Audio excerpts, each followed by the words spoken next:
On this episode of the Make Ideas Reality podcast. I've said many times, you don't fight cancer, your doctors fight cancer. You listen to your doctors. That's what you do. And I was like, you know what? I'm just going to be a star patient. I'm going to do whatever my doctors tell me. I'm going to be the best patient they've ever seen.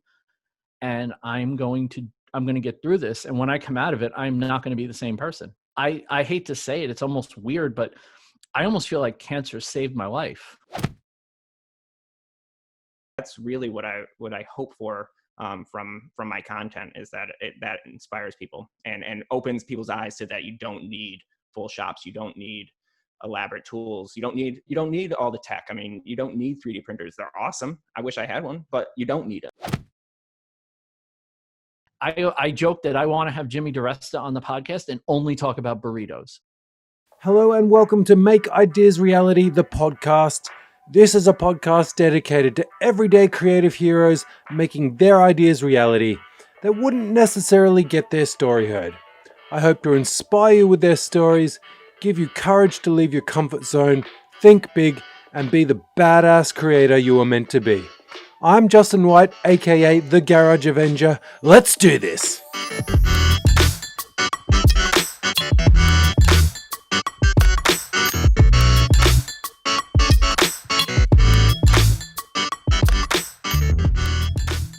Hello and welcome to the Make Ideas Reality podcast. Today's guests have a podcast with a similar mission, but rather than see them as competition, I've brought them on to give some recognition.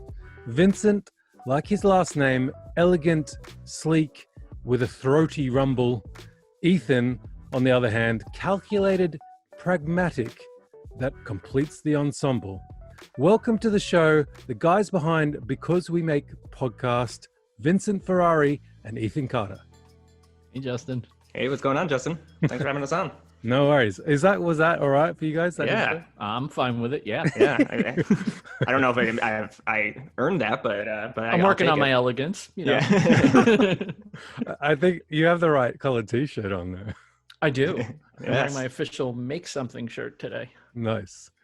And this wasn't planned, but I wear my Johnny Bills. Of course. But that was not planned. That was I forgot that we were even filming it. So The running gag on our show is that Ethan always talks about Johnny Bills and I always talk about Bruce Ulrich. So on every show. So there we go. So now it's on your show. You even did it on your show. It's done now, boys. Talking about the podcast, why don't you guys just briefly give an outline of sort of who you guys are and what your podcast is all about? Sure. So my name is Vincent Ferrari. I've been a maker since 2017. And I had a wild idea one day. I was like, I want to start a podcast about, making and creativity and stuff. I'm going to do that tomorrow. And that's literally what I did. I had the idea on Wednesday. I recorded episode 0 on Thursday. And the following week I had episode 1 in the can. And it just kind of went out from there. And then 11 episodes into the podcast, I had a guest and he was a pretty decent guy. And the next thing I knew, I had a co-host, and that's pretty much how it goes. But the idea is basically to get beyond talking about the projects and talk more about talk to the people, get people out there, get their names out there, get them some recognition, talk to the people that inspired us, talk to people that maybe don't have a huge audience, talk to people that have a huge audience, but if we've heard the same things over and over about them. So it's kind of a multi-purpose mission where we just want to talk to people, not talk about what they're making, but them and what their story is and get to know them a little better. Yeah, and I mean, I think you nailed it, Vincent, obviously. But I think, and to reiterate, I think one of the things we strive for and we take pride in is especially when we have, to your point, a bigger name that's been on a lot of podcasts, when we get them to share something that no one's ever heard, that's such a win. And so we take an approach where we're not asking them the same questions that every other podcast does. We try to have a conversation, and through those conversations, find out more about them and not just their channel. Mm-hmm. Yeah, it sounds exactly like mine, which is kind of reason why you guys came on. I think, we have a similar style or mission. The style's different, but the mission is the same. Like, let's focus on the people rather than specifically projects. And I've met so many amazing people by doing this podcast. And I normally do like a big long, like pre-podcast chat. It's usually like an hour to hour and a half with them before I even press record. So I really get to know these people, and I really find that it's such a great experience to get to know the people behind the projects, because often we have completely different views of who that person is before we actually meet them in person. So it's been a great journey. Now, I met you guys.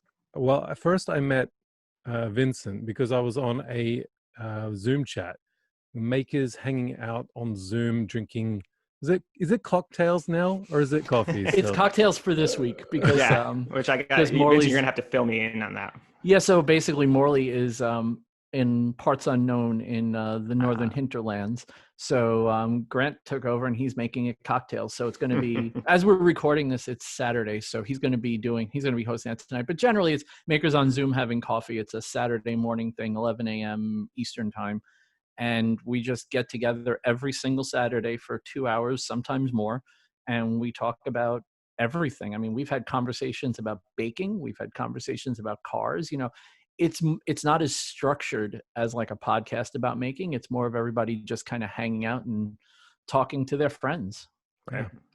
It was basically inspired because people were using Zoom for everything else, and it's like, well, we can't get out of the house right now, so why don't we use Zoom and just talk to each other? And there we go. Now, I haven't been on that chat very often, but when I was, of course, I met you, Vincent, and I think there was only one time when you were on, Ethan. I think the other Yeah, time. I'm not an every weeker, unfortunately, but Yeah. but I do try, and it is a great time every time. It's a great way to kind of kick off your weekend. Yeah. Mm-hmm. And, it was funny because I saw you, Vincent, you had your boom mic, you looked all professional. And then you started talking about you were running a podcast. And I was like, oh, okay, cool. That's cool. Like, I better go check it out. So I eventually checked it out. And then I was listening to a couple of episodes and I thought, he's got they've both got the same sort of vision as what I have. And that's really cool.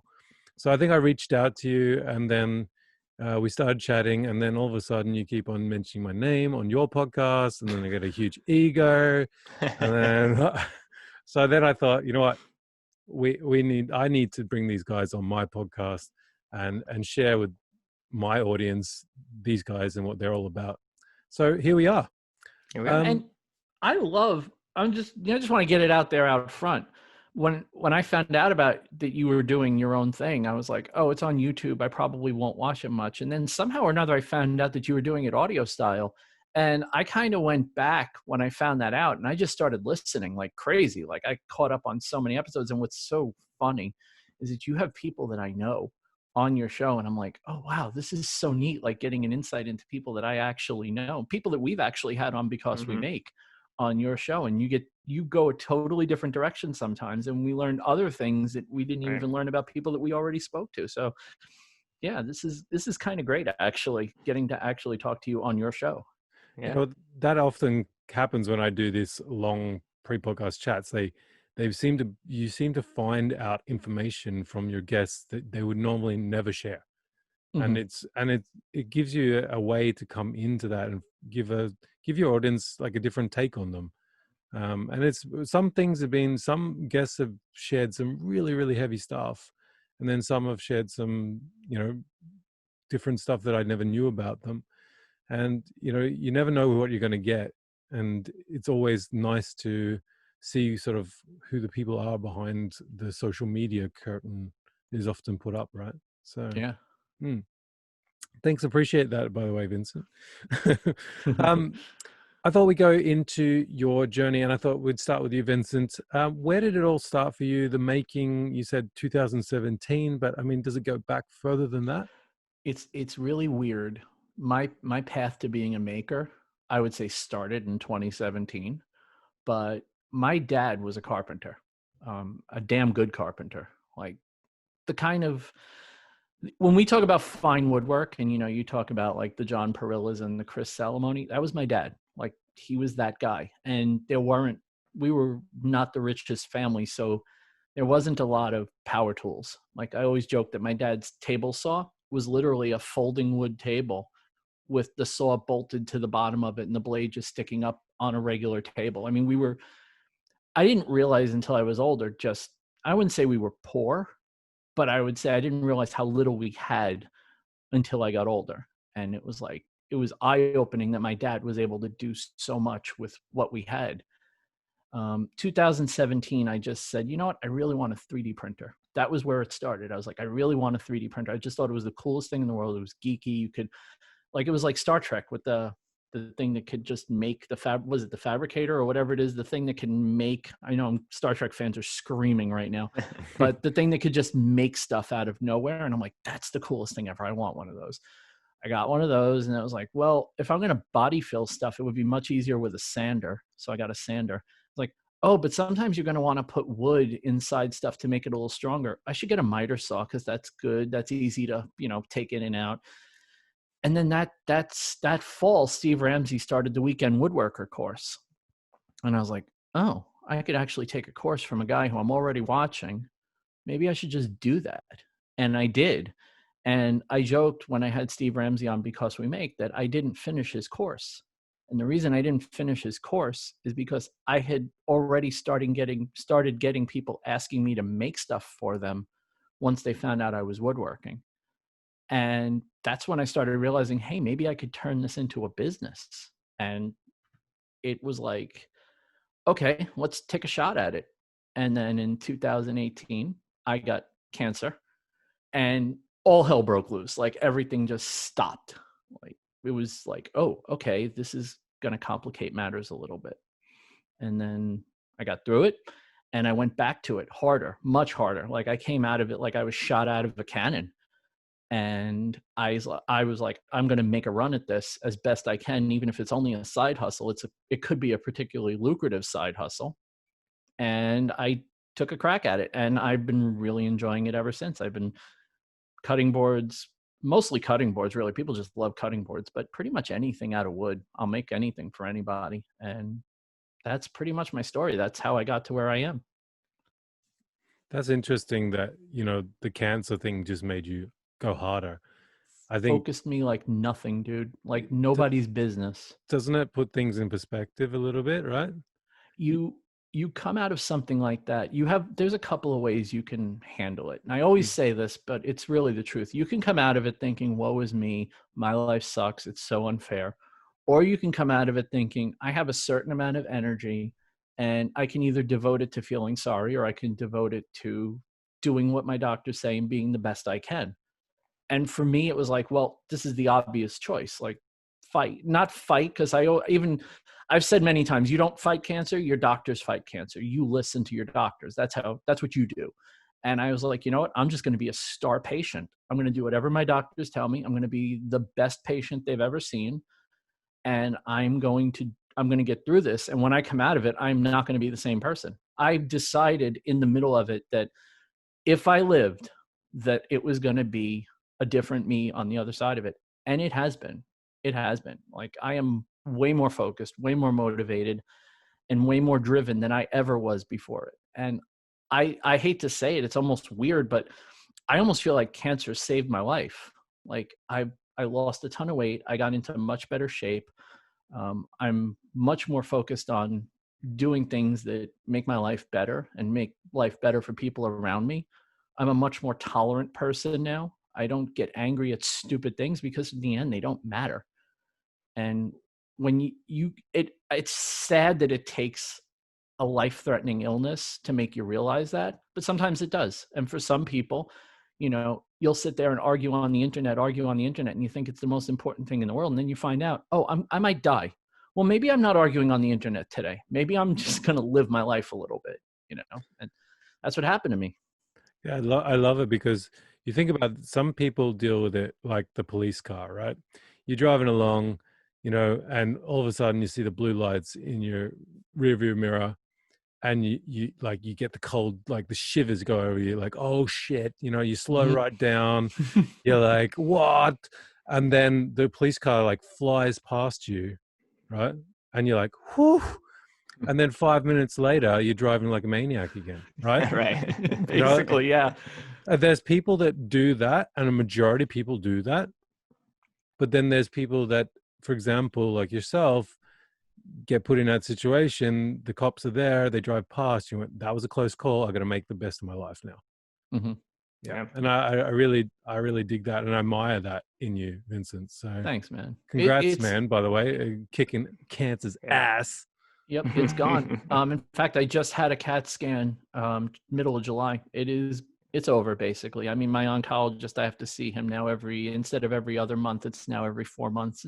It's going to just be, yearly maintenance just to make sure, maybe an occasional scan just to make sure it's not back, but it's gone. I beat that mother. You can drop F-bombs on this podcast. It's so funny how trained I am that when I'm in front of this microphone, F-bombs do not come out of me. And it's the running joke that I value our clean tags so much that I'm terrified of dropping an F-bomb. Although conservatives don't listen to my podcast because I'm just like, fucking what? And what's will be funny is because I'm the one that has dropped it a couple times on our podcast. And this will be the episode where I completely clean the whole time. It will just be the irony. It will be. Yeah, Justin won't need to bleep anything. Yeah, exactly. All right, Ethan, let's hear your fucking story, mate. All right, here's my fucking story. All right. So, I mean, looking back, I just thinking back on childhood. My dad built things all the time, but it was built for function versus form. And so, but he was always, he always had a shop. He always had a bucket of scraps. And so I wouldn't say I was a maker my entire life, but I was always building things or messing around. And then again into high school, I was an okay athlete, but not a great athlete. I was an okay musician, but not a great musician. And I wish I'd found making at that point. I think that would have been really rewarding. But with that said, I always did have a curiosity about things. And so my junior year of high school, for example, in the summer, I just wanted to learn how to work on cars. So I took, an adult education course and, kind of the basics, up to changing out my radiator. Like that's probably the most elaborate I got. So looking back, I could kind of see where the curiosity was always there, but not necessarily the actual making. So fast forward, I went to college I went to college for finance and those types of things. And again, it wasn't really in my realm at that point.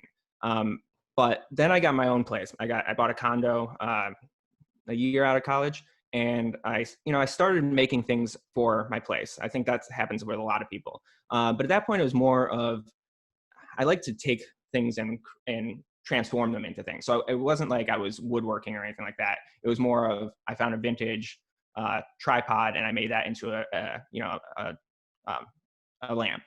I found this really cool vintage fire extinguisher, the brass ones. I don't know if you guys have ever seen those, but it's a really cool look. And so I made that into a little end table for next to the sofa, so I could put my drink there. So that kind of thing. So I did start making at that point, but really I think the pivotal turning point for me was a few years after that. I was in between relationships. I loved the company I was working for, which I'm still working for, but I didn't like the position at that time. It was a very kind of get to work, do the job, go home, not very inspiring, not very, didn't really build anything in me. I was just kind of going through the motions because that's what the position required. It didn't require anything else besides that. And so I had this kind of desire to do something, and I had the time because I was single. And I took a course on building an acoustic guitar, not from scratch, but a kit one. But when I say kit, I mean, it's basically what came is the sides were bent already. And that's about it, and then all the pieces were there. So it was pretty, I think it was an 8-week, once a week course for a couple hours on Monday nights or something like that. And so I built the guitar, and I dabbled with the guitar, but I wasn't, it was kind of weird that I chose that. But that did two things. One showed me that you don't have to be, you don't have to be a fine woodworker from day one, right? I think that's what people often is a roadblock for people. It's fine woodworkers, they start from zero, right? And so it gave me both the idea that you can learn these things and you shouldn't be intimidated by them. And so all of a sudden I started thinking, well, what else could I do? Because I did this and I didn't know what I was doing when I started that. So there's got to be a lot of other things. And so that's when I really started just making things in my 1-bedroom condo. I had a horribly unfortunate decision to get a glass topped dining room table. That was before I was making things. So that it was that, and then a little Black & Decker kind of foldable mini workbench, and that's where I did everything I did. So I built cigar box guitars, I built a ukulele, did a lot of that type of thing. So smaller scale and not a lot of power tools because I just didn't have the space to store them or the neighbors to accept the noise. So at that point, I would consider myself a maker. I didn't know what a maker was at that point, but I was dabbling in it. And then fast forward many years, and I'm listening to, so the radio in my car broke. So the radio part. So I started listening to podcasts, and I stumbled across this podcast, If You Build It, which is no longer running, but it was a podcast with Mikey the Maker and Kyle Stumpenhorse, who of RR Building. So I'm sure a lot of people know Kyle. And they were talking about Instagram and how they got that there's this community of makers. They talked about what makers are, how to grow on Instagram and stuff like that. And it was like a switch. And all of a sudden so then I started following people on Instagram. I found the Modern Maker podcast. I found kind of all these then making it from there, which is usually goes the other way, but I found making it through the Modern Maker podcast guys. And all of a sudden it was like, there's all these people that are like-minded and had that same desire to just be creating all the time. And it was like an eye-opening experience. And from that point on, I was a full-time maker, even though I had a full-time job. It was everything I did was Instagram and making at that point. And I didn't really have a niche of what I did. I did a little bit of everything, some woodworking. And then so everyone that listens to ours will know this, but I have a really, really small workshop in our house. And so if I want to do anything with a table saw or something like that, I have to go outside. And so it was about November. And so November in Boston is snowy and cold and not really able to work outside at that point. So I just picked up, I said, what about a leather working project? So I got some leather off of Amazon and a cheap kit off of Amazon. And I made a slim wallet, which was, looking back, is pretty horrible. But and then I made a field notes cover, and it became something I could do in the winter in my small shop, because you don't need a lot of space or a lot of tools, and it doesn't make a lot of noise either. So then that kind of snowballed, and I think now I'm most known, no secret, most known for leather work, which I'm happy about. But a lot of it is also because I like to create a lot of different things, and I like to put out a lot of content. And leatherworking is very good for that, because they're smaller scale projects. I can do I like to put out videos. I can do 3 videos for Instagram a week is kind of what I average, because they're smaller scale. They don't take a lot of time. But you're still kind of getting your inspiration out there and your creativity juices flowing. So that's how I got to where I am now. And then and I really fell in love with the content creation side of it as well. I think that's the other piece that they kind of both drive each other for me. The content creation inspires me, and also is an outlet for me to share with people, which then in turn inspires me more and makes me want to create more. And so those two driving forces have really just become my life. I mean, it's become who I am and the community that I like to be a part of. So. Yeah, I like your work. I think it's really beautiful and simple. Like I looked way back in your Instagram feed when you made that real simple leather clock. Mm-hmm. And how brilliant is that, Vincent, right? It's Mm-hmm. good, right? And I just thought it was so easy, but it's like, it looks beautiful. Like if you put that in an expensive house, people are like, oh yeah, that's real fancy. That's wonderful. Sorry. I was gonna say my first bit of work with Ethan, talking about simple, the first thing I noticed about him, he made this like eyeglass holder for his mom out of a copper washer. And I just was like, oh, this is so awesome. Like, it looks so damn cool. So that was the first exposure I had to Ethan, was just a beautifully simple project. And it's like, oh, I like this guy. Like, this is really cool. Well, and again, that's what I'm such a believer that anyone can be creative, anyone can make things, and it's just having the confidence to try it, even if you fail. It's, you know, so I'm a big believer in that. So that's why I do like having a lot of these kind of simple projects that just get people thinking, right? I mean, all I used for that was I went to the store, got a washer, and I had a little Dremel engraver, but you could do it with, you know, a nail, you know, I mean, and that's, so you don't need a single tool to do that. And to me, that hopefully what I hope for is that inspires someone to say, all right, well, let me learn how to make a macrame bracelet. Like, that doesn't take any tools, you know, those types of things. That's really what I hope for from my content, is that that inspires people and opens people's eyes to that you don't need full shops, you don't need elaborate tools, you don't need all the tech. I mean, you don't need 3D printers. They're awesome. I wish I had one, but you don't need them. Yeah. So. I kind of feel the same way in regards to the projects I actually do. Like, I do build projects where, you know, it's crazy to think, but you know, I feel like, let's talk about the elephant in the room, the sofa beer fridge.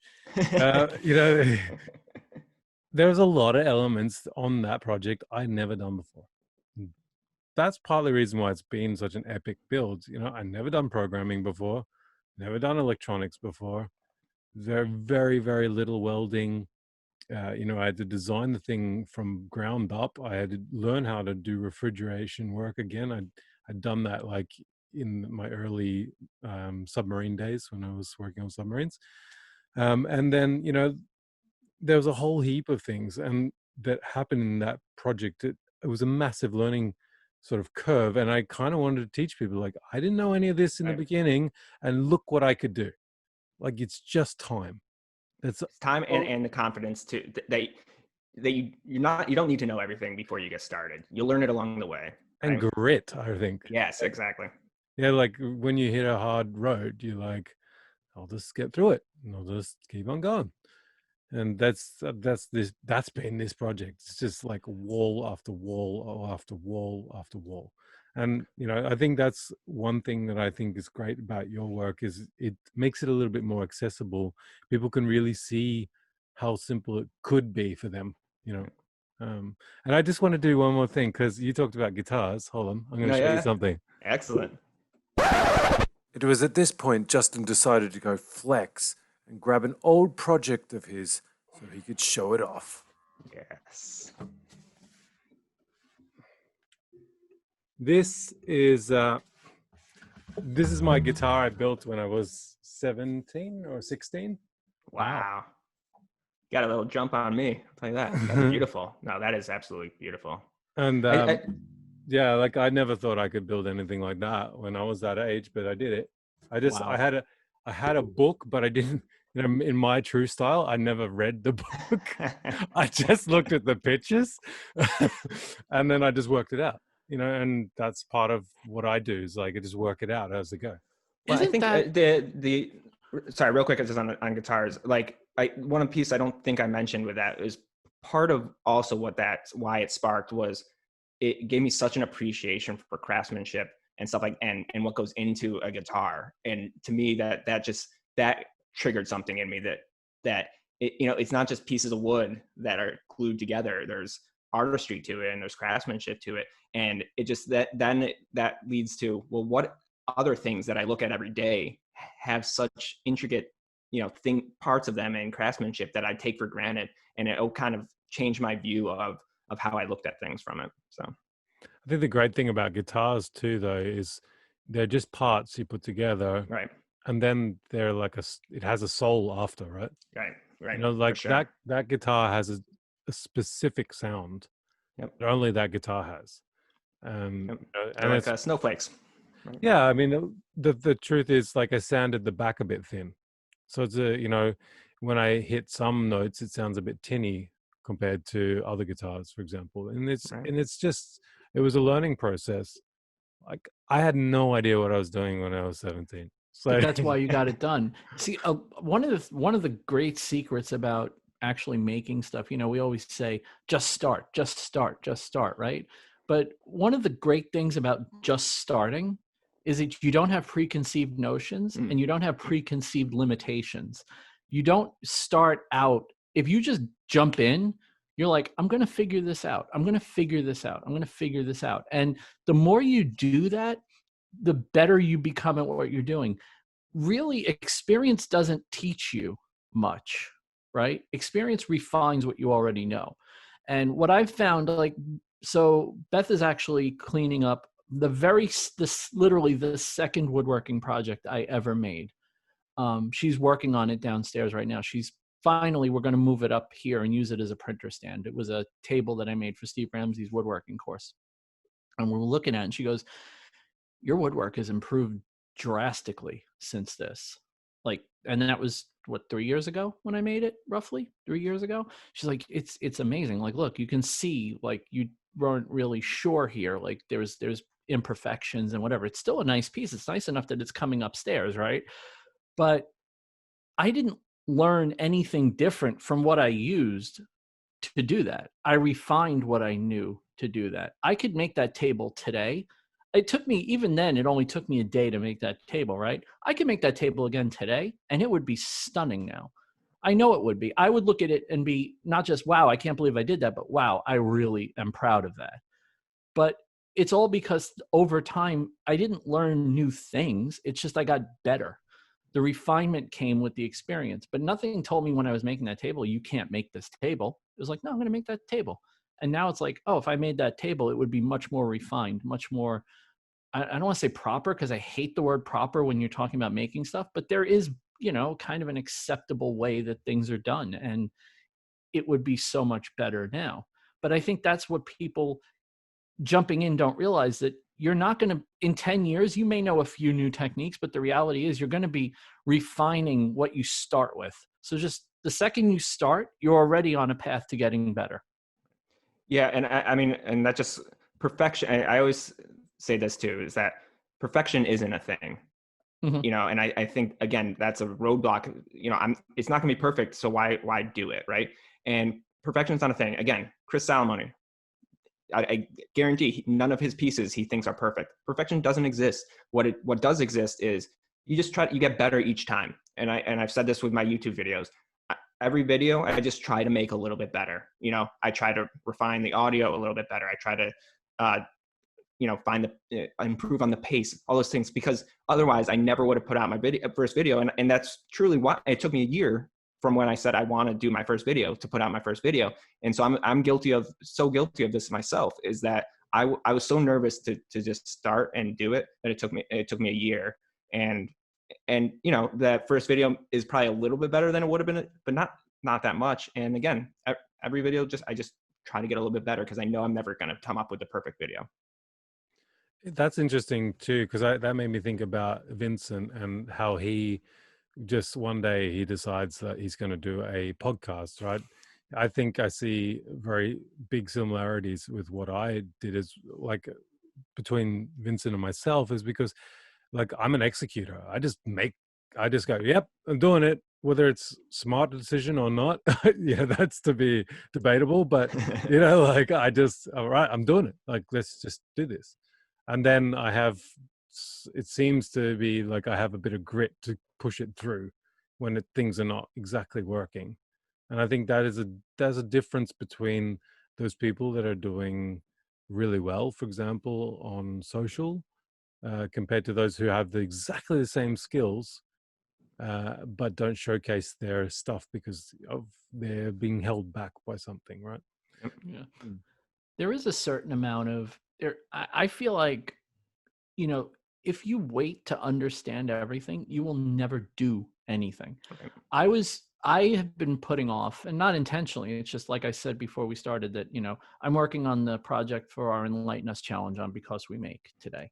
Yeah, put a plug in for that, guys. Come on. Yeah, so I imagine by the time this drops, this is probably going to be I think this is dropping after the deadline. So, but it's okay. We're working. Ethan and I are competing against each other because we couldn't compete. So we're competing against each other. And I didn't really have a plan for mine, but I knew that if I could just clear the deck of all the client work, I knew that given 2 days, I could get this done. I knew roughly what I wanted to do. And as I started putting pieces together today, even, I hit a major, like, oh, I didn't account for that. I just didn't account for something that was going to break as I was cutting it. I was like, I thought it would work. I just mismeasured, but it's okay. So now I took different wood and I made it a little bit different, and I ended up really liking the result. But the point is, I got started, right? I didn't wait till I had the perfect plan. I can't function that way. A lot of people do. I don't feel like I'm moving forward if I'm constantly planning what my move is going to be. I'd rather be moving forward slowly, but figuring it out as I go, than sitting at the starting line and waiting forever to get started because I don't have a perfectly laid out plan in front of me. I disagree, Vincent. You had a perfect plan. You knew if you just waited till Ethan put his out, you'd be like, all right, I'm going to just destroy him. I didn't have to wait. He freaking put his out the first week of the challenge. Like, we announced it officially, like, okay, get started. Here are the rules. And like 4 days later, Ethan puts up his video. I'm like, well, I'm not even going to try to compete with that. I know that mine is going to be like, it's 11:59 Eastern, August 17th. It'll be done 11:58 Eastern, August 17th. Like, that's the date. So, I thought we'd talk a little bit about the podcast. You guys have, like I mentioned before, a similar mission to us, and on this podcast, I say us because I'm just going to say include my wife because she's part of this every 10 episodes, and I thought we'd sort of touch on the fact that I'm very open to others starting podcasts that are exactly like mine. What do you guys reckon about that? Absolutely. I mean, I think same with anything, making and stuff like that. I never once worry about someone copying my projects or anything like that. Because I think, well, one, there's so many people out there that have never seen my stuff, right? And so if someone makes the same thing as me and a whole bunch of people that haven't seen mine see theirs, great, right? And let's just, the tide rises, that whole, cliche statement. I truly believe that. And I think so even if our podcasts are similar, they're different, right? I mean, the mission is the same, but the format's a little bit different. And like you said before, you've had people on the podcast, or I think Vincent, you said it.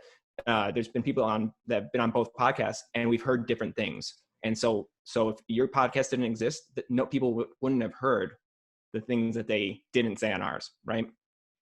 When I started Because We Make, I was listening to a lot of maker podcasts, and the one common element in most making podcasts is that they were so focused on projects and tools. And I'm not saying there's no place for that. There's a place for that. I actually enjoy, one of the podcasts I listen to is a guy that's local to me. They spend pretty much the whole podcast talking about projects and tools, and that's fine. I don't fault people for what they're interested in. But for me, I was like, there's something better here, and that's the people.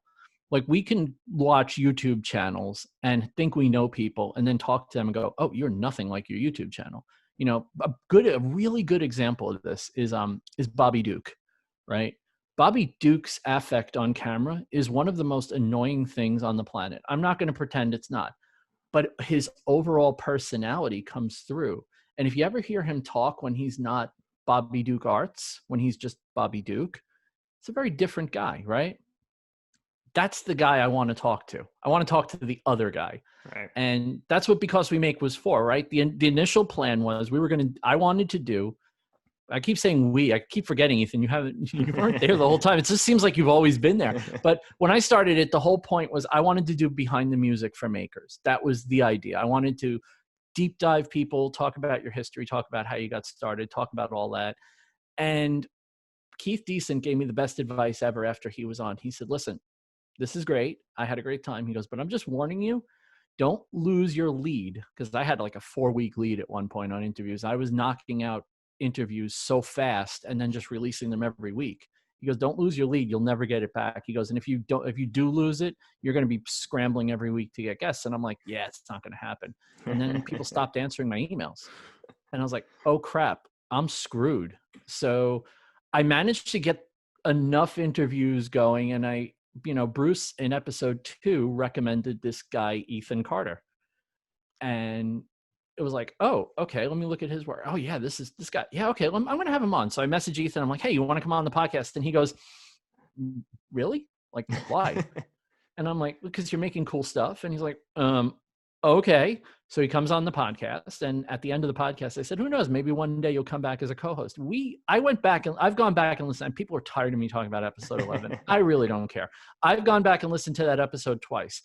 And if you told me that episode, if I dropped that episode this week, people wouldn't know that it was Ethan and I from a year and a few months ago. Like, it was that instant that we clicked. When Ethan came on, the great part of it is it gave me the ability to not have to panic to find a guest. We could still get guests, but we can also talk. We can have episodes that are just he and I talking about whatever is important to us in the moment. And that has given the show momentum, because it's like, there's no more, oh, who is it this week? Who is it this week? Who is it this week? Who is it this week? Who is it? Oh, no, it's just us. Okay. Our episodes do just as good. And that to me tells me that we're hitting the right nerve for people, where we've kind of found the right mix of us and our guests, and the right tone and the right, the format's changed a little bit. We didn't have formal segments before, but now we do. We have a video of the week that we do, which is because we were picking the same videos every single week as our video. As like, what, screw it. We're just going to do one video of the week, and then we'll do a thing of the week on top of it. And it works, right? That's us finding our voice in the podcast. It's not as much about the guests as it was, because we do episodes where it's just he and I. But I love that when we have a guest on now, and that's another thing that we do differently. When we have a guest on, they're just part of the show now. It's not guest from one end to the other. We do all the same segments now, but we do them with the guests. And what I've found is that when the guest is just part of the show, the conversation is automatically better. It doesn't feel as stilted. And I really like what our podcast has become. And the more we've kind of structured the segments, and the more even though we're less formal, we structured the segments a little more, our listenership has gone up dramatically. Now that we've kind of found a rhythm where it's like, this is what the show is every week. And now people understand that this is what they're going to get when they tune in. And it's been so much fun to do. I think people, to your point, part of that expectation is that they're not going to hear the same things that they've heard from. So even if you've heard David Picciuto on a bunch of different podcasts, all right, I'm going to listen to because I know that their format is a little bit more casual, and maybe that will, have David be a little bit more casual. And I think that absolutely hit for, especially, I mean, I've said it before, Vincent, I've listened back to that podcast, and obviously he's an idol of mine, and so I'm going to love it anyways, but it was just a really good conversation, and good enough that he gave us a shout out, and that really hit home, because I think it was what I hope is that it was a little bit different experience for him than some of the others that he's been on, and that resonated with him. That's what I hope, at least. We've had people on that have been on a lot of podcasts and done a lot of interviews, and I can almost tell their stories. Like, if it's someone I know really well, I can tell their story before I hear them on the podcast. I'm like, oh, okay, let me see if I get a new nugget. And sometimes I'll listen. I'm like, I got nothing out of that. It's not the host's fault. And we've even gotten, we joke about the really bad review we got after we did the Wesley Treat episode, right? This burned through inside. Burned through inside. Well, what I love about it though is what he doesn't like about our podcast is what we love about it. Right. He doesn't like that it's not, question and answer, rapid fire, bang, bang, bang, bang, bang, bang, bang. Like, ask a question, get the answer, ask the next question. We just don't do that. We don't. We were just talking to Justin Maybe, who's April Wilkerson's cameraman. He's a documentarian. He has an amazing YouTube channel. And, we were talking afterwards. I said, people don't understand that I have an empty notepad sitting next to me. We don't do this with any structure. We don't sit there and say, we have this guest, we have to ask about this. We don't. We just don't do it. We see where the conversation goes. I joke that I want to have Jimmy DiResta on the podcast and only talk about burritos. Like, I don't want to talk about making. I don't want to talk about bandsaws. I don't want to talk about old tools. I want to have the Jimmy DiResta discusses his favorite burrito episode, because I feel like that's something like, wow, Jimmy's talking about burritos? Yeah.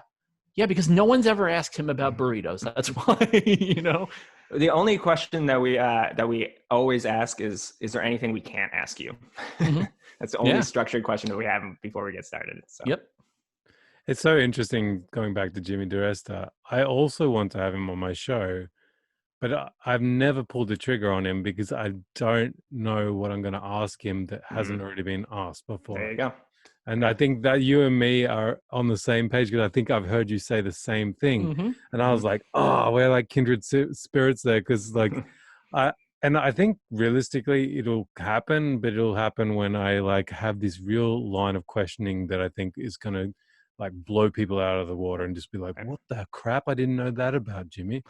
And I almost feel like I hate to say it this way, but it kind of is. I almost feel like it's disrespectful to take an hour and a half or so out of someone's time and then drag them in so that you can have yourself asking them the same questions they've already been asked. Like, it's more self-serving, right? If I have Jimmy on and you know, Ethan and I talked to him about how he learned how to use the bandsaw when he was 12 years old, making signs for a quarter for his friends.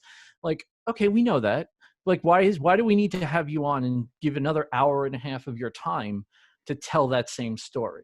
You know, actually, questions that we already know the answer to. I'll say our friends at Clamp, the Clamp podcast, they did a really good job with Jimmy. That wasn't a run-of-the-mill typical interview. They had him on. They talked like friends, and it was just awesome. I was like, you know what? These guys this is exactly almost like I feel like we're setting a different standard for what a podcast like this can be, where it's not so formal. It's not so stilted. It's not about your tools and your projects, and it's more about, why do you do it? You know, I want to get to the root of why this matters to you. You know, why making is important, why the community matters to you, why you get inspiration from watching some guy on YouTube make something.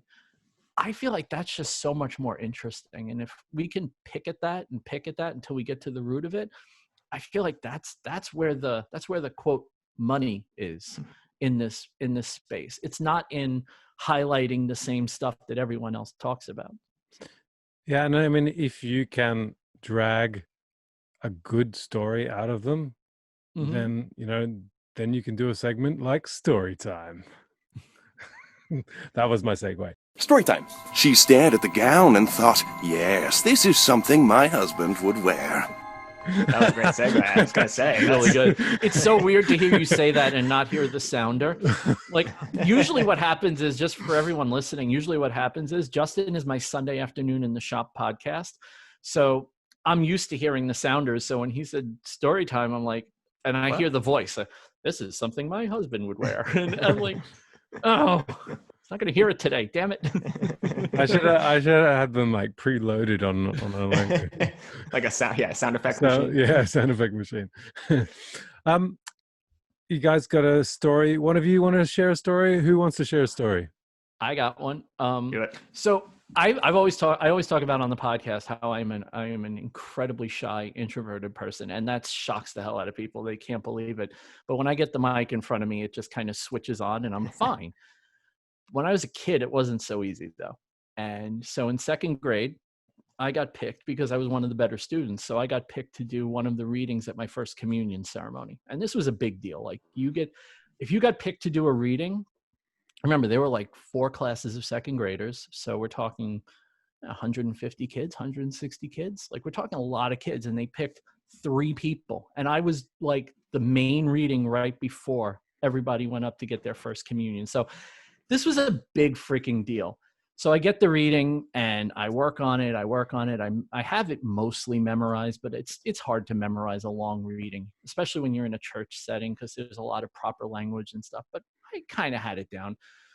So at the last rehearsal before the actual ceremony, I stood up. I went up, I stood up in front of the altar where they had the microphone for all the kids to read. And I started reading and I panicked.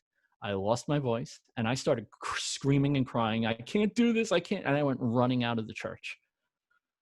And I always think about that to this day, about how nervous I used to get at the very thought of standing in front of a microphone and talking to anyone. Like, there is no way in hell, if you told me when I was in second grade that I'd be doing a podcast, doing YouTube channels, on camera on Instagram, and have a semi-public personality, I would have just laughed at you. Like, that would have just seemed completely, totally ridiculous. But yeah, here we See, are. that's what my biggest fear was when you asked me to come on the podcast. I was like, I'm going to start crying and yell, I can't do this, and run upstairs.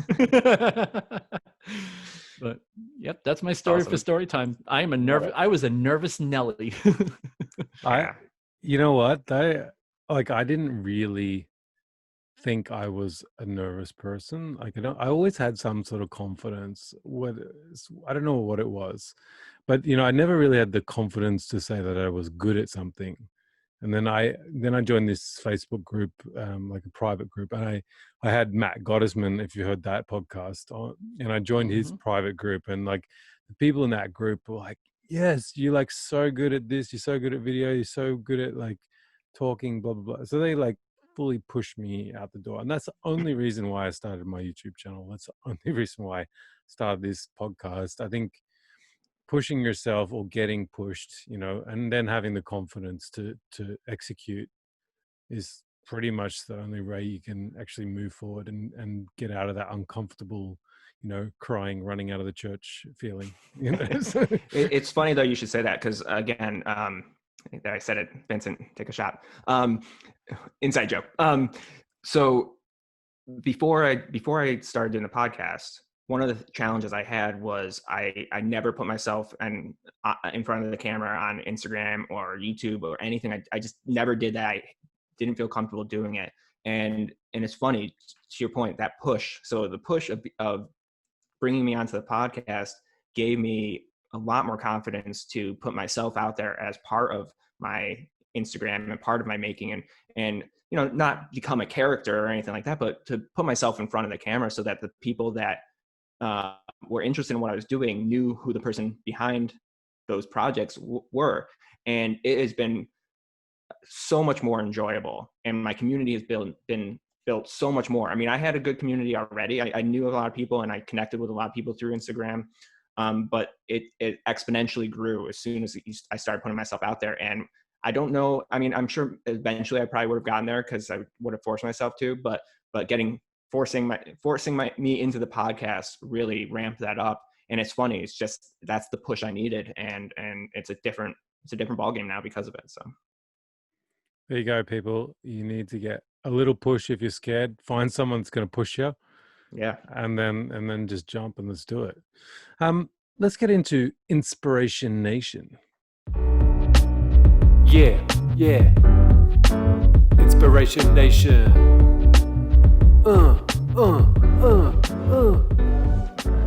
Anyone that inspires you guys? Maybe someone's given you a push. Yeah, I can go. I mean, and anyone that's listened to our podcast have heard me talk about him before, but his Instagram post right before he came on just solidifies it again. And it's Andrew of AG Does It. He is just a super talented, way under known and content creator. He's got the all the skills of a great maker and a great but then on top of that, he's got an amazing ability to videographer and edit, and he's super entertaining. He's one of the few Instagram accounts that I will always turn the sound on to his stories, because they crack me up. They're funny. And so he's like a triple threat to making and content creating. He can do all three of those things. And I think some people are really good about, inserting their personality. Some people are really, really good and just amazing makers and creators. And then there's people that are just really, really solid editing and filming skills. When you combine all three of those, it's just amazing. And he's got it. So he inspires me, his edits, as well as Alex of Bevelich, I'll give, because both of them are just phenomenal with filming and editing, and both of them inspire me to get better with every video. Just because I know, well, I shouldn't say this. This is exactly what we always tell people. I feel like I'll never get to their level. And I'm okay with that. But again, I want to take steps to get closer each time. And so he's definitely an inspiration, just as how he's coming at this whole thing. Awesome, Ethan.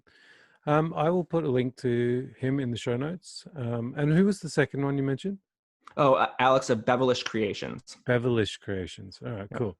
I'll put a link to both of them in the show notes. So if anyone wants to go check them out and check all their stories out with the sound on, you're one of them, Ethan. Like the sound off stories, guys. Well, and it's, it's funny because I do stories with me talking, and I just know that no one, probably about 10% of the people at most, have the sound on, but that's part of the stories. That's part of it. Can I add a quick name to the list too? Because I feel like he definitely deserves a shout out. And I'd be willing to bet both of you would agree with me. Because you probably know who it is. Yeah, it's Garage Avenger, right? Yeah.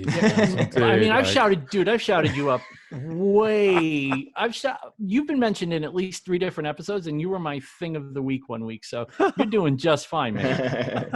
My shout out, as far as people who are inspirational, some people don't necessarily inspire you directly. They inspire you indirectly by the things they say and the way they carry themselves and the advice that they give and their kind of steady voice. And for me, that guy is Andy Pugh.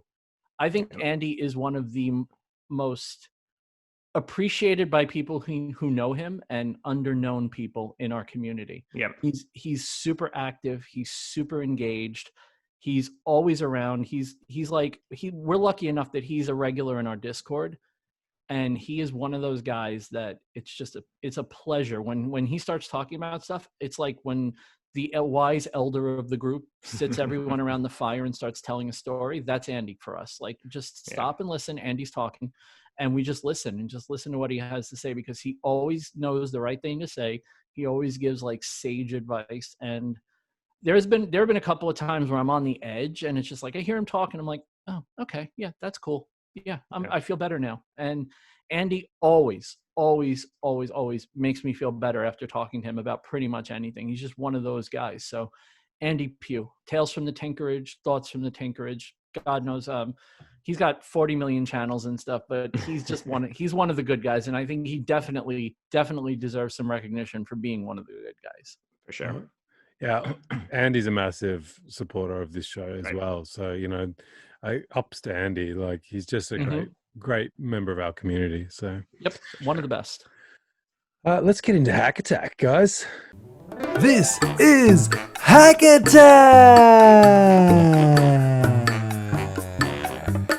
I will not apologize for this bad intro. Right. Any tips or tricks? I've got a quick one this is not going to be revolutionary to most people, but it's one of the easiest things to do that I think people that are getting started woodworking don't do. And I was doing it. I did it today. That's why it was top of mind. It's pop the grain. So what I mean by that is, when you're done sanding, before you put finish on, put some water on, light coat of water on it, let it dry, and it pops the grain, and you can feel it. I mean, if you've never felt it, you can feel it. It feels rough again. And then you hit it one more time with 220 or whatever you want to do, and it knocks it back down, and it changes the finish by so much for such a simple step that people don't know about. Again, I guess that most woodworkers or most listeners have probably know that, but you'd be surprised the people that don't. And it's such a simple step. So that's a good one. Yeah. I never knew about that. I was like, what? You throw water after you sanded it and then sand it again? What the hell? Yeah. So when I do my cutting boards, generally the process is I glue everything up, plane it flat. And then I wash it down with mineral spirits just to get the loose dust off. And then I immediately pop the grain and then I work through the grains after I pop it. And the finish you get is incomparable to not doing it. Like, it makes all the difference in the world. You go from, oh, that feels nice, to, whoa, that's really nice. Well, if you've ever gotten a cutting board from Target, then you'll know that they didn't do that, because the first time you wash it, all of a sudden that beautiful, glossy kind of look that it has looks like it's like ragged, like, fangs coming out. I mean, it's amazing. And that's because they didn't finish it properly. So, yep. Because it's one extra step. They're going to cut that one extra step out, because when the person buys it, you don't notice it until you get it wet. So, Boom, I Yeah. just learned something. I didn't die today. Mad. I actually, Yeah, what about you, Vincent? You got one? yeah, I actually have one. And I tried it today because I know it's incredibly dangerous and incredibly stupid. So I don't know that I'd recommend it, but I'm just going to tell you it works. If you have a dado stack, and I know, sorry for you European people, I know y'all don't even know what a dado stack is, but that's when you stack a bunch of blades together to make wider cuts on a table. So I know in Europe that's like a major no-no. They don't let you have dado stacks, but for the rest of the world, if you have a dado stack, usually the first two blades, the inner and outer blade, make a 1/4 inch cut. Well, I'm just going to tell you that even though it's only usually if you have an 8-inch set, it's only a 12 tooth blade, it does make a really nice 1/8 inch cut. And I needed to make an 1/8 inch cut in some wood today. And 12 teeth, it wants to fight you. Push down hard, be really careful. Don't say I told you to do this. I'm just saying if you're going to try it, this is the safety that I employed. But you just push down, keep it down on the table and push through slowly, and it'll hog out a nice flat bottom 1/8 inch cut. And I did that on my project today. That's how I did it. It's not the That's how you smartest. did the corners. Yeah. It's not the smartest. I'm telling you up front, it's not the smartest idea, but it works. So it works really well, actually. And you don't have to keep resetting your fence. The idea is I needed to cut a 1/4 of an inch, and the kerf on my blade is 1/8 of an inch. And I didn't want to have to keep moving the fence back and forth to try to get it right. This was a good way for me to get it done. So it does work. Just be really, really careful doing it.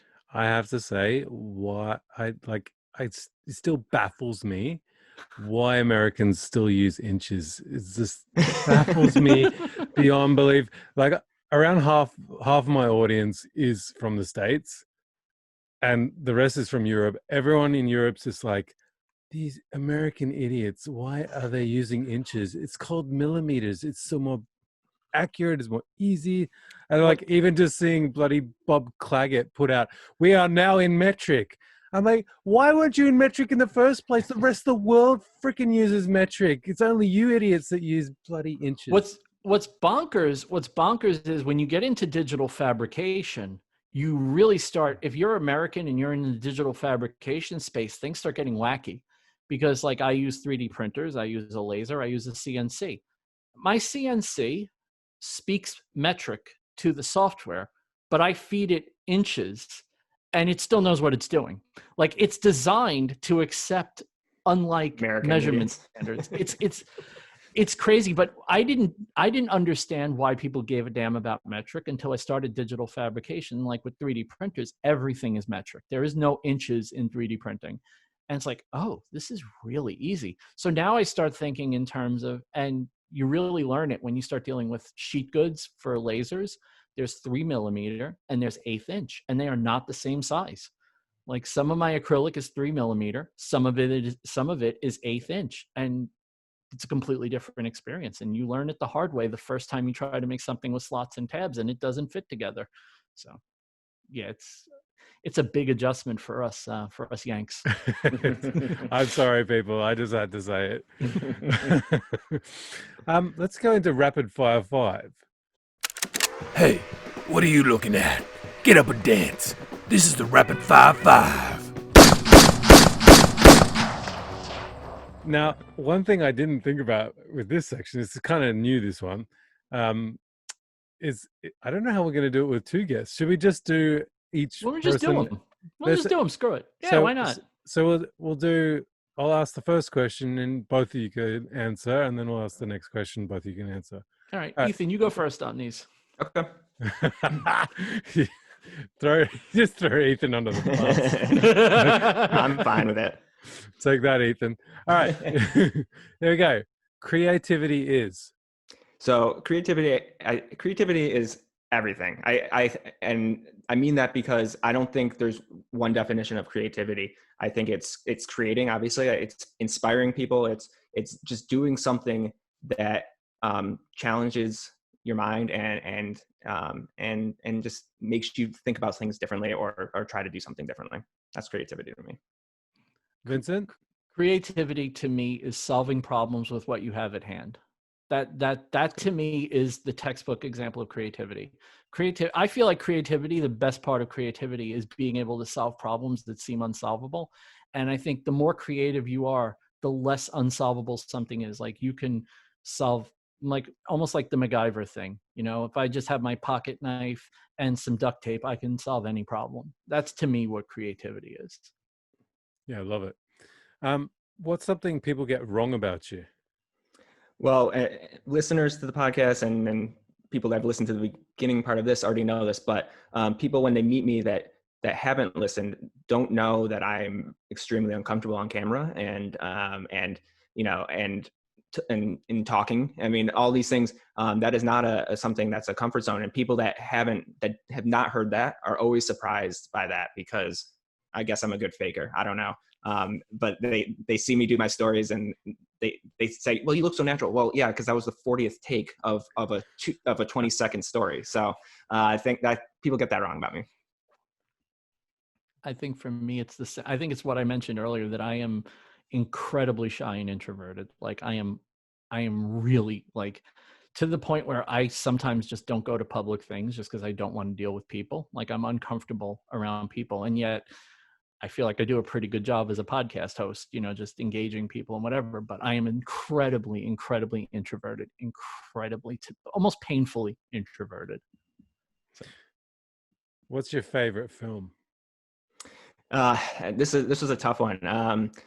There's a lot of different movies that I love. I don't think I have a favorite, but one of the ones, I'll keep it maker related, because it was one of these things that right around when I made the guitar, I watched, and it sparked the making and creativity side of my brain. And it was this documentary, I think it's PBS, but that they did on the Parthenon. And basically what they were trying to do was recreate some of the parts that had fallen down. And so for part of it, for example, was making the columns, and the precision with today's technology and everything that we have today, they could not get as tight a fit as they got back then. And they have no idea how they did it.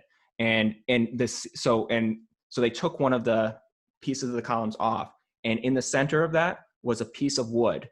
And you know how long the Parthenon's been around.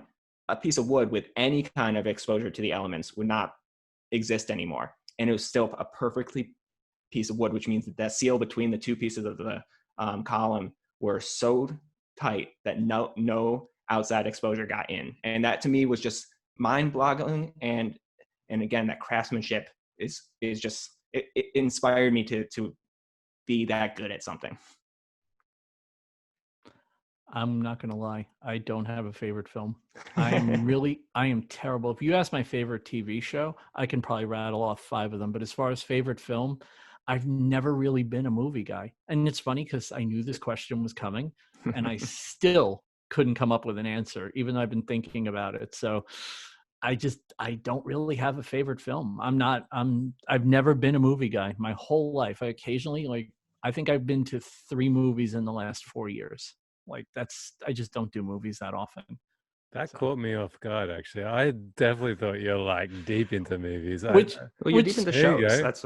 It's funny because my last thing of the week on Because We Make was actually a movie. The movie Radioactive about Marie Curie, which was absolutely fantastic. I loved it. I recommended it, and I've told a million people to watch it. But yeah, I'm not a movie guy.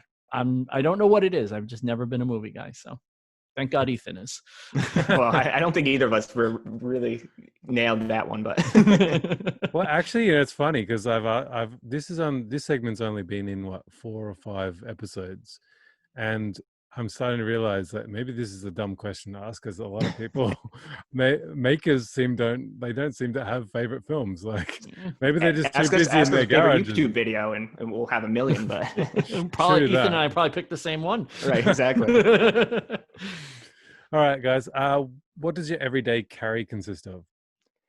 This is going to be so cliche for this community. Well, actually, my everyday carry now consists of my everyday things on my desk, because I am working from home. But I, even though I'm not using it, I always have my maker knife at my desk, because I love I'm a fidgeter, ADD, as Ali talked about a lot last week.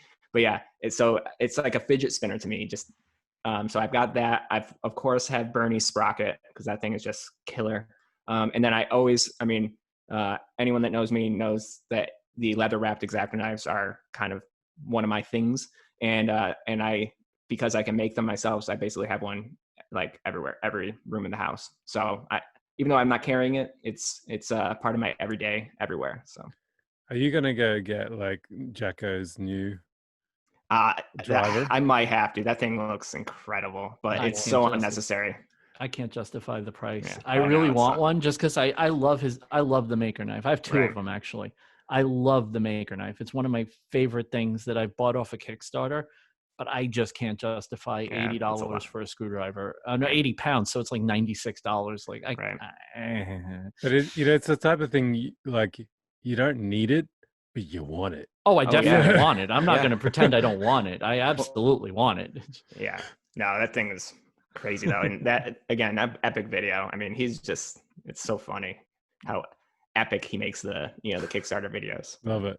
Yeah. What about you, Vince? Have you guys like something you carry all the time?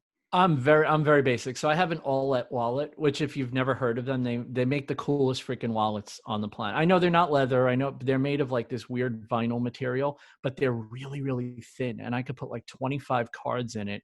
And it's only like, I don't know, maybe three quarters of an inch thick.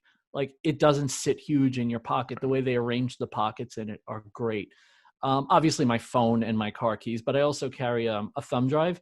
And I used to carry a Leatherman every day, but after I lost a lot of weight and I stopped tightening my belt to try to make myself not look so fat, Leathermans are very hard on your waist. You're constantly pulling your pants up, no matter how. I had a Skeletal and it was just too heavy.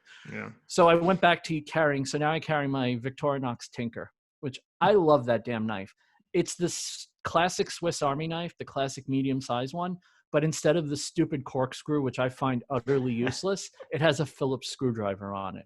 And Brilliant. you have no idea how useful that Phillips screwdriver is until the third time you use it. So I carry that with me every single day. In fact, some days, even when I don't get dressed to go out and I'm walking around the house in jogging pants, it's still in my pocket. That thing is with me all the time. I love it. So that's my EDC.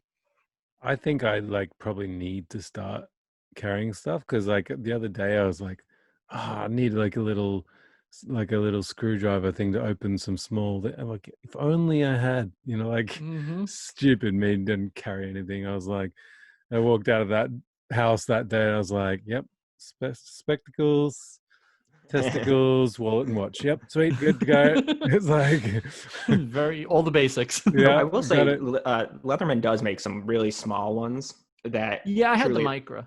Yeah, and I mean, if you find the right one for what you want, it is small enough that you can kind of just carry it and not notice it. But it's kind of so small that it has to be really specific. Like I just want a screwdriver, or I just need some little scissors. But yeah, the Micra is fantastic, but I've cut myself on the blade so many freaking times because it's not a lock blade. Yeah, and that's another thing. If any knife maker is listening, you give me a nice multi-tool with a lock blade that doesn't weigh 60 pounds, I'm on it.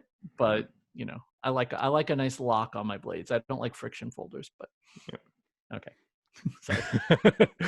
Rant over. Yeah, really. All right, here's the last one. And, I think it's the most important one. What does happiness look like?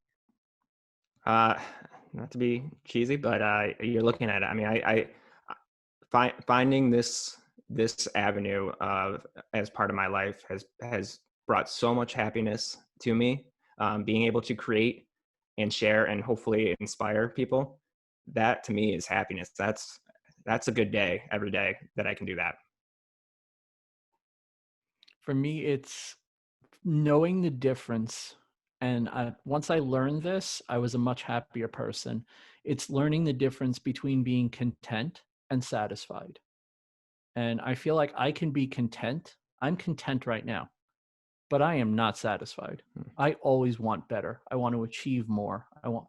And knowing that you can be happy while not being in the perfect place in your life is a major growth thing, that once you differentiate that, I do feel like you're capable of more as a person, knowing that this isn't the end, there's more coming, and it's okay to be happy now. and it's also okay to expect more.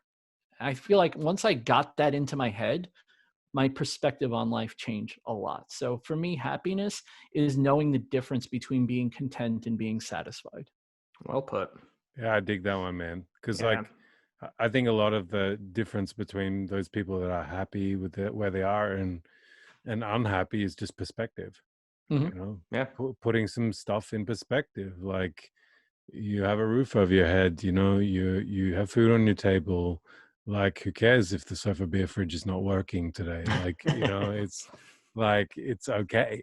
You know, but we're all guilty of it. We all get wrapped up in our own little things that we're hanging on to. And you know, for me personally too, like being that the sofa beer fridge is potentially being, or it will be delivered tomorrow, I'm like, oh, I'm quietly shitting myself, you know, because like I have to deliver it to someone. If it was for myself, I'd like, the thing would have been finished years ago. I would have lived with all the problems that it had, you know. But you know, the fact is, I want it to work, and I want it to continue to work for a long time. So you have to work out all the bugs.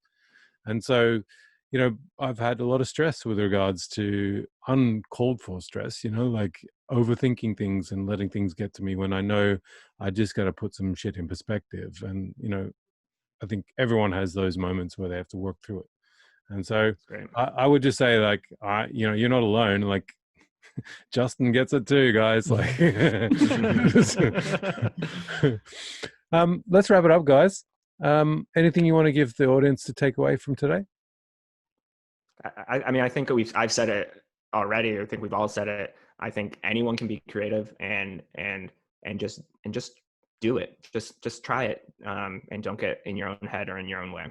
Yep, you can't move forward if you're standing still. So stop standing still. Stop standing still. Whatever you want to do, take a crack at it. There's no penalty for failing at something. The only penalty is if you don't keep going with it. You can pretty much, I know it, everybody tells every kid you can be whatever you want, you can do whatever you want. And that's probably a bit ridiculous, right? You know, if you're 4'3" at age 40, you're probably not going to be a good NBA player, right? But you could still learn how to shoot a basketball. You know, you can still, if you want to make, the only thing stopping you from making is the fact that you're not trying to make it right now. So get off the couch. It starts with getting off the couch. That's the first step. Unless you're testing yourself a beer fridge, and then stay on the couch by all means. Stay on it. Say and let it supply the beverages. It is to stay in the couch, right? You don't have to go. Exactly. You don't even have to go to the fridge. Jeez. Yeah, exactly. I should build a snack machine for it as well. I really feel like you should do now it's not going to get delivered tomorrow. You should do a Jocko style Kickstarter video for the reveal. Like just with smoke and darkness and like spotlights and the steam. This is the greatest fridge you've ever seen. I have an idea. I'll share it with you guys now. Like, why not? I'm gonna do an infomercial, like a really corny infomercial. Nice. You know, like the whole like, is your wife too lazy? And then, you know, to get you a beer, and then, you know, you're sitting, like I'm sitting on the sofa, just like, you know, watching sports or whatever, like a typical man would do, right? and you know, then I'll have my wife, you know, holding the kid and trying to iron and do the washing up and stuff like that. Yeah, I'll do it in like black and white too, right? Yeah. Oh, it has to be love black those. and white. I love. I do those. Not to that level, but every so often, they're so much fun to do, and people love them. So yeah. I can't wait for it. I can't wait for the outrage, you know, from the women who think I'm serious for a second. Anyway, where can people find you guys if they want to get in contact with you guys, or they want to listen to a podcast, or they want to just, you know, be in contact? And probably the best place to find us is at becausewemake.com. The episodes are there. We don't really have I probably should fix that, but we don't really have our socials there. But if you needed to find me, I'm at Handmade by VF on Twitter, Handmade by Vincent Ferrari on Instagram, and vincentmferrari.com. You can find me if you only want to talk to me and not Ethan. That's very rude, but it's okay. And if you only want to talk to me, you can find me at Ethan Carter Designs on everything, actually. And then, you know, email is ethan@ethancarterdesigns.com. So it's pretty much across the board. Nice. I want to say thank you to the boys for coming on the show. You guys are great. Good luck with your podcast, and I hope we can stay in contact and maybe do a double podcast at some point. I was just going to say, we should have you on. Yeah. Yeah, well, funny thing about that. There's an idea. Yeah.